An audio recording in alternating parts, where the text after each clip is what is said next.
Situação que nós sabemos que já não era boa, se agrava ainda mais quando sabemos de quanto o combustível pesa na formação de preços, na formação de custos dessa categoria e também, por que não dizer, até mesmo das transportadoras aí, grandes, pequenas e médias. O fato é que nós não estamos falando aí de um aumentinho qualquer, estamos falando de um repasse de custos, inclusive acumulados, nós sabemos muito bem, somados a essa situação mundial, o que eleva o preço do combustível para muito, mas muito mais do que aquele que já era reclamado antes. E aí o setor ameaça aqui e acolá, Brasil afora, com a possibilidade de greve, e o setor do transporte, eu percebo, reclamando aqui junto à Petrobras, por exemplo, uma política diferenciada para eles, entre outras coisas, mas a Petrobras, ou melhor, o governo, tenta algumas outras ideias, entre elas prosperou nesse fim de semana a possibilidade de que fosse concedido aos autônomos, aí pelo menos, uma ajuda de custo, um auxílio governamental, mas também ele está sendo estudado porque a própria assessoria jurídica da presidência já alertou ao presidente: olha, isso pode resultar pela lei eleitoral na cassação sua agora, da sua candidatura, ou então, na melhor das hipóteses, se você se reeleger, o seu mandato próximo. Então, o governo está nessa situação. O fato é que o consumidor é que está aí, na bomba, pagando esse alto preço. Aliás, é bom lembrar que esses aumentos, embora desfavoreçam ao consumidor de modo geral, e também a categoria dos caminhoneiros, ele acrescenta um faturamento a mais para o governo, porque o governo tem embutido nos preços os seus impostos. Isso pode levar a valores anuais 40 e poucos bi a mais de arrecadação para o governo, 50 e poucos bilhões a mais de arrecadação para os estados. Então, é isso que está acontecendo, e ninguém melhor para falar sobre a situação de momento da categoria do que o Pico, que é o Claudinei Pellegrini, presidente da Federação dos Caminhoneiros Autônomos do Estado de São Paulo. Bom dia, Pico. Bom dia, Daécio, bom dia aos ouvintes, bom dia aos amigos caminhoneiros. E a situação de momento, depois desse fim de semana, você fica o tempo todo conversando com lideranças de vários lugares, inclusive de outros estados. O que é que você sentiu, Pico? Só, um final de semana, não um final de semana, que isso começou na quinta-feira, depois do almoço, foi muito tenso, entendeu? Com ameaças aí de paralisações no país todo. Nós tivemos um bloqueio na Bahia, nós tivemos alguma coisa que deveria ter estourado no domingo, no Belém, e eu estava pronto para embarcar para lá também para intermediar isso, para causar o menor trauma possível, mas ainda bem que, desculpa, nos contatos que nós fizemos com as transportadoras lá no Belém, e em Porto Alegre também tem uma transportadora muito grande que faz aquela linha, foi a nossa surpresa que no domingo mesmo, quando o pessoal chegou e se reuniu para realmente fazer a paralisação, para demonstrar a insatisfação do que estava acontecendo, se chegou lá no domingo, fez o desengate das carretas e as transportadoras já avisaram que a partir de hoje vai ter o reajuste normal, então acima do que foi esse aumento de 24,9% no óleo diesel, que foi um absurdo, né, Delcio? Deixa eu entender, o setor tem o preço regulado por quem? Olha bem. O preço do frete. Preço do frete. Regulado, eles dizem que é regulado pelo mercado, né, Décio? Então, só que veja bem, é regulado pelas transportadoras, que eles têm, por exemplo, nós, autônomos, não podemos ter uma planilha de custos que está lá, que o ministro Fux está sentado em cima dela há muito tempo lá no Supremo. Mas as transportadoras podem nos fazer goela abaixo uma tabela de frete. Aí não é carteirização, tá? Aí é a favor do mercado. Mas nós, quando nós falamos de uma planilha de custo, aí o CAD vem e fala, não, vocês não podem ter uma planilha de custo, é carteirização. Não dá para entender, 2 pesos e 2 medidas, né, André? Peraí, deixa eu entender. As grandes transportadoras, claro, mais poderosas, suportam mais os pesos de custos e tudo mais, elas é que determinam qual é o valor que depois o autônomo também vai ter que obedecer, é isso? Exatamente. Então vamos fazer uma conta boba, tá? Uma grande transportadora pega uma carga que vem de Manaus para São Paulo a R$20 mil. Tá? Digamos que ela pegou do embarcador lá, da Moto Honda, da Yamaha, do eletroeletrônico, pegou essa carga a R$20 mil. Eu acredito que seja bem mais, mas vamos falar em 20. Ela faz o repasse, ela estabelece uma tabela de frete. Aí, olha bem, hein? Olha a palavra, letra fria da lei. Ela estabelece uma tabela de frete de R$7 mil para se vir do Belém para São Paulo, porque ela diz que ela tem impostos, ela tem toda uma carga tributária, então uma carga que teoricamente seria R$20 mil, ela paga 7 com o autônomo. Aí não é carteirização, entendeu? E ela fica, a transportadora então não coloca na estrada o caminhão dela, nem o trabalhador dela, ela subloca, ela terceiriza. Ela terceiriza. Ela tem lá o poder de negociação com os autônomos, com os embarcadores, ela pega esse frete lá, é sempre assim, 3 por 1, viu, Décio? Ela pega por R$20 mil e paga 7, que é mais ou menos o que estava até sexta-feira uma carga de Belém para São Paulo, R$7 mil. Agora, o restante fica para ela. Mas me diga uma coisa, e vocês agora então diante disso querem, o que é que vocês chamam de tabela própria de vocês?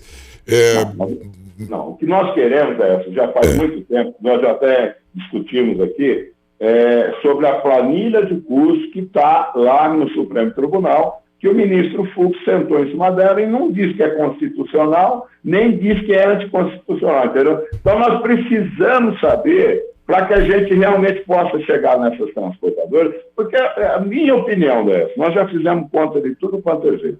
Não adianta nós ficarmos brigando por conta de preço de combustível. Essa é a primeira coisa. Isso aí tem que estar embutido nessa planilha de custo que a Agência Nacional de Transporte Terrestre reajusta a cada 6 meses, ou tem um gatilho, quando passa de 7%, 8%, 9%, tem um reajuste automático, entendeu? Então, isso já está contemplado na planilha. Não, o óleo diesel subiu. Não temos problema com isso. Nós temos que entender que a briga nossa, a luta nossa, tem que ser como a planilha de custo justa. E por que pague todas as nossas despesas, e aí, digamos, que se nós gastarmos R$5 mil numa viagem, eu posso saber, se me cobrir o custo, qual é o lucro que eu preciso ter? 10%, 15%, 20%, 30%, cada um vai saber o lucro que precisa ter. Mas o custo o custo tem que ser pago. Enquanto não se entender isso, enquanto essa planilha de custo não for aprovada e os embarcadores entenderem de uma forma ou de outra que tem que ser pago pela planilha, vai continuar essa bagunça, Dante. E por que, bem. Eu queria saber por que é o STF, por que é o ministro lá que tem que resolver uma questão setorial do transporte, porque só ele resolve. Olha, na paralisação de 2018, o Michel Temer, muito espertamente, soltou aquela história da planilha de custos.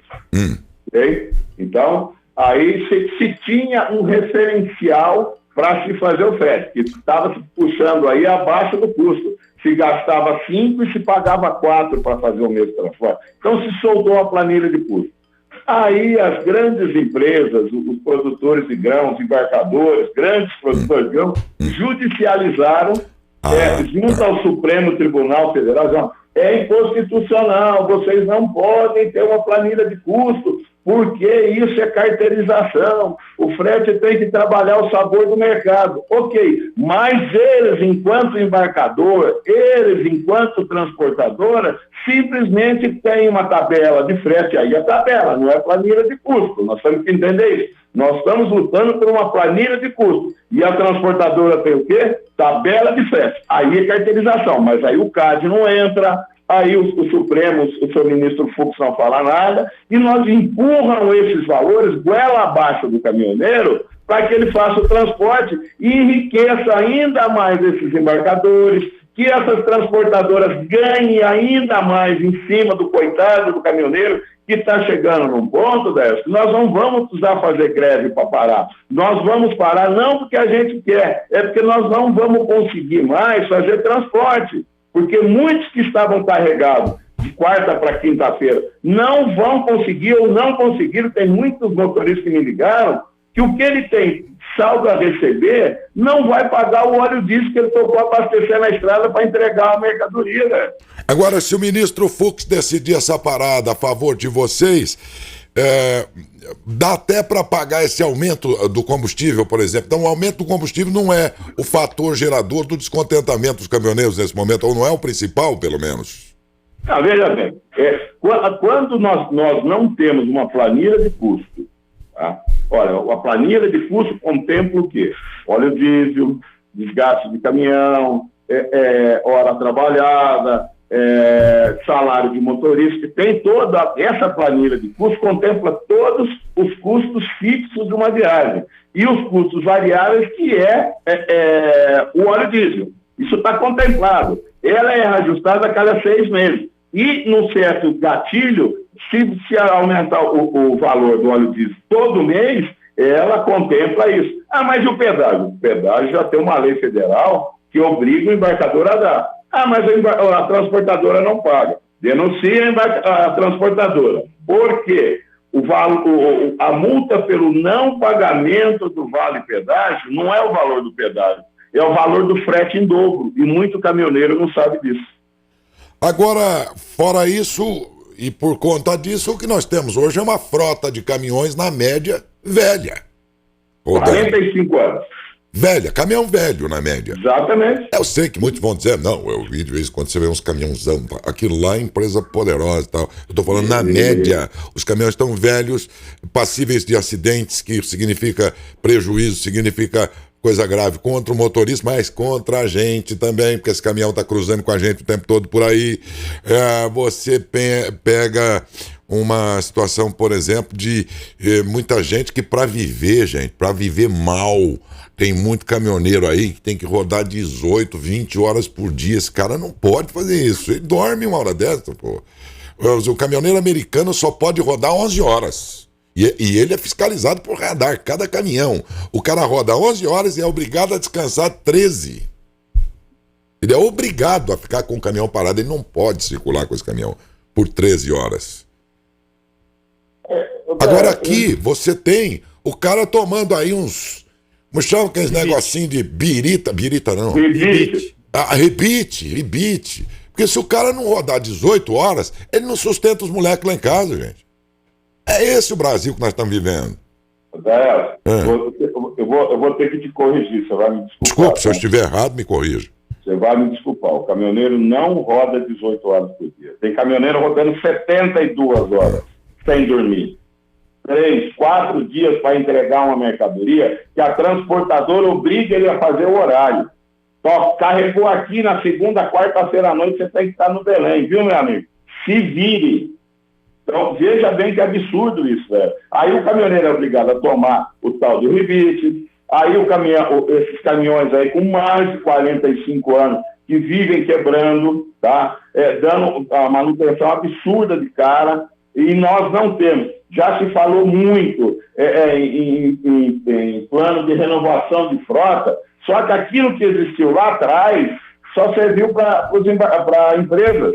Porque o caminhoneiro nunca conseguiu, o caminhoneiro autônomo, nunca conseguiu comprovar a renda e ter a documentação necessária que os bancos exigiam para trocar o caminhão. Aquilo foi feito nos moldes que é o taxista.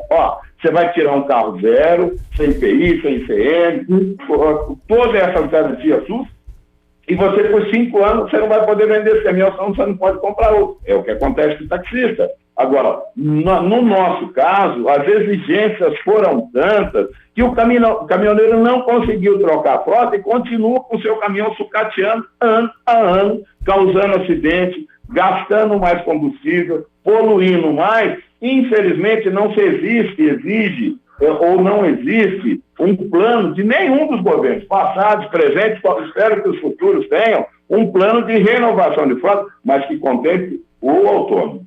E lembra não frotista e não empresa. Lembra que o tal do rebite é igual cerveja, viu, gente? A primeira que você toma na vida, já serviu. Depois você toma 2, 3. Aí chega uma hora que você começa a tomar um fardinho. É assim que funciona. Muitos caminhoneiros saem do rebite para, em postos de gasolina, ser oferecido a ele maconha, depois crack, e aí a coisa vai, meus amigos. De vez em quando você escuta umas histórias do caminhoneiro que falou, tava dirigindo, passou o Batman na minha frente, eu tive que desviar o caminhão, o cara tá alucinado. E ele viu mesmo o Batman lá. Ele vê umas coisas loucas, passar caveira na frente do caminhão, na estrada, o cara pira. Porque é droga, entendeu, gente? O negócio é feio, o negócio é triste de ver. E quem sabe agora o ministro Fux levanta a poupança, pega lá o que tem que decidir, decide. Será que nem agora? Se é isso mesmo o problema, ô Pico?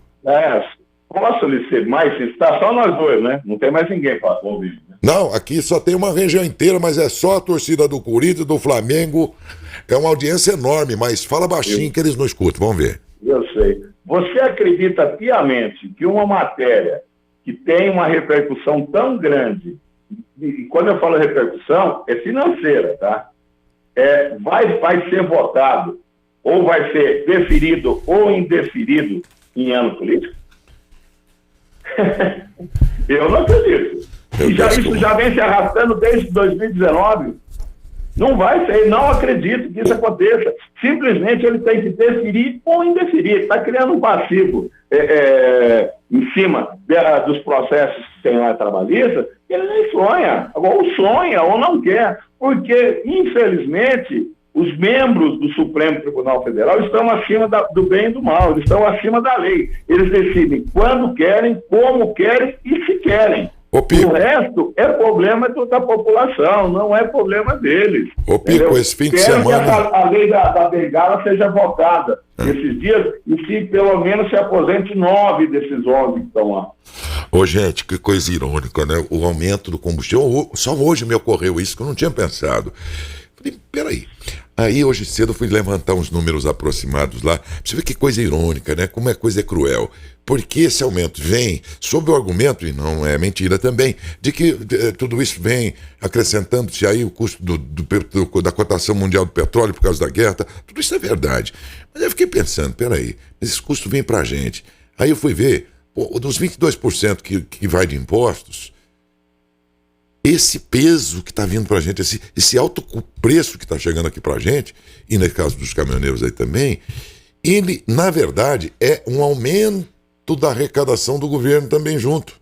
Quer dizer, o governo vai arrecadar mais enquanto nós padecemos mais.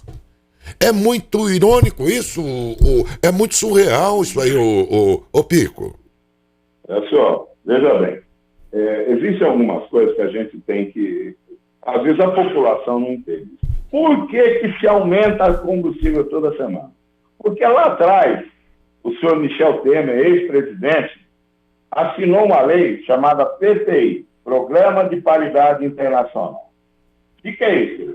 O valor do preço do combustível nosso, do petróleo nosso, tem que ser o mesmo valor que se está sendo cotado nos mercados internacionais. Opa, espera um pouquinho. Mas nós não produzimos 60%, 70% do nosso combustível, do nosso petróleo aqui? Por que nós temos que pagar esse valor? Então, esse petróleo, 60%, 70% nós produzimos, por que nós pagamos a preços internacionais? Porque no governo Lula e Dilma, eles prometeram, gastaram bilhões para se fazer 2 refinarias, pagaram as distribuidoras, as construtoras, desculpa, e não construíram essa refinaria. Quer dizer, nós produzimos petróleo aqui e não temos capacidade de refinar esse petróleo para transformar em óleo diesel, para transformar em gasolina. Quer dizer, nós temos que exportar o nosso petróleo sem imposto, porque foi feito um acordo, existe uma legislação dizendo que a exportação de petróleo não se paga imposto, que é matéria bruta. E aí, nós importamos o óleo diesel e a gasolina a preços internacionais, pagando esses absurdos que tem. Então, agora, só lá atrás, em vez de se desviar, infelizmente, toda vez que eu cito nesses assuntos, eu posso entrar na política, né? Mas lá atrás, em vez de se desviar 3 trilhões de reais, não se gastava 1/3 disso para construir as 2 refinarias que estão lá com esqueletos lá no Nordeste, em outro lugar que não me lembro agora, as 2 refinarias. E nós estaríamos autossuficientes na nossa produção de combustível. E dizendo aqui, ó, no Brasil o óleo diesel custa R$2 e a gasolina custa R$1.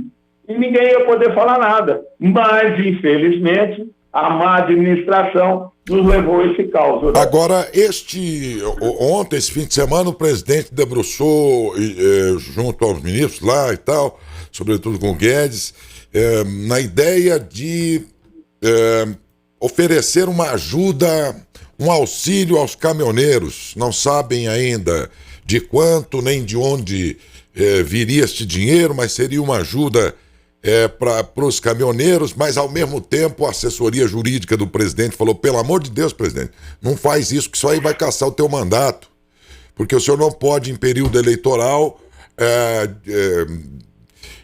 proporcionar esse tipo de ajuda, tudo, porque está previsto lá, isso dá cassação iminente do senhor. E assim terminou o fim de semana, e assim começa a segunda-feira, em que a ideia que sobrou para a equipe econômica, o ministro da Economia já disse, se o presidente autorizar, nós fazemos isso. Mas o presidente está reticente em razão das consequências. Esse auxílio, R$400, R$400 resolve o problema desse, eu não vou falar que isso é dos transportadores, mas desse perfil de transportador que você falou, que anda na miséria? Não. Nós não queremos auxílio, nós não queremos subvenção, nós não queremos nada dessa. Nós não queremos prejudicar mais esse país, porque isso vai criar um desgaste muito grande em cima do caminhoneiro. Isso vai deixar a população contra nós, e nós não queremos de forma nenhuma. R$400 por mês é uma gota d'água no oceano, né? Então isso para nós não vai resolver. Agora sim, o que nos resolve? Sair do papel, sair do Supremo, a decisão da planilha de custo. Aí resolve o nosso problema, porque nós temos como discutir em cima de uma lei. Por exemplo, foi sancionado esse final de semana o valor fixo do ICMS, que só vai poder ser cobrado agora em cima do valor da distribuidora. E não como era de primeira, em cima do valor do preço da distribuidora, em cima do valor do frete, em cima do valor até do preço vendido no varejo. Isso vai acabar. Agora, no óleo diesel, nós temos um cálculo que isso vai reduzir em torno de 60 a 70 centavos só no preço do óleo diesel. Agora, quando você falou dessa decisão da qual depende o setor aí, que seria do STF, causou surpresa em muita gente, porque nesse contexto todo das notícias que são dadas aí pela grande imprensa, eu não vi, pelo menos em momento algum, alguém que dissesse que também o STF poderia fazer alguma coisa nesse momento.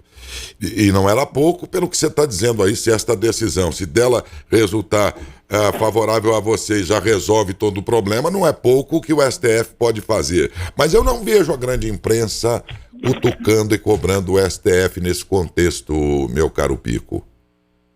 Senhor, você acabou de dizer, a grande imprensa que não quer saber de resolver o problema. A grande imprensa, diferente de você, se transmite a verdade e quer que seus ouvintes saibam o que está acontecendo, realmente a verdade está acontecendo no país. A grande imprensa quer vender catástrofe, quer vender o errado. Tá? E ninguém, depois dos últimos atos que alguns translocados do Supremo Tribunal Federal fizeram, ninguém em sã consciência é capaz de fazer qualquer notinha em rodapé de jornal falando qualquer coisa ou criticando o Supremo Tribunal Federal, e muito menos qualquer ministro. Todo mundo tem medo. Nós estamos sendo governados pelo Supremo Tribunal Federal. Nós não estamos sendo governados pelo Poder Executivo, que é o presidente, e sendo auxiliado pela Câmara e pelo Senado. Nós estamos sendo governados pelo Supremo. Porque qualquer decisão, qualquer decreto, qualquer lei que passa pela Câmara e passa pelo Senado, qualquer partideco desse pode simplesmente judicializar junto ao Supremo, e aí o Supremo, que hoje, em vez de justiça, faz política, fala ao bel gosto dele. Esse é o grande problema. Muito obrigado, Claudinei Pellegrini Pico, presidente da Federação dos Caminhoneiros Autônomos do Estado de São Paulo, pela sua gentileza, e vou abusar dela em mais alguns dias seguintes aí, sempre na esperança de que isso seja resolvido em mais breve tempo possível, para que, além dos problemas que já temos, gente, que não são poucos, uma greve nesse momento dos caminhoneiros, pelas razões já ditas, seria realmente uma tragédia ainda maior. Muito obrigado, Claudinei. Obrigado, Écio. Obrigado aos ouvintes. Irmãos caminhoneiros, força aí. Um abraço a todos. Outro abraço, muito obrigado.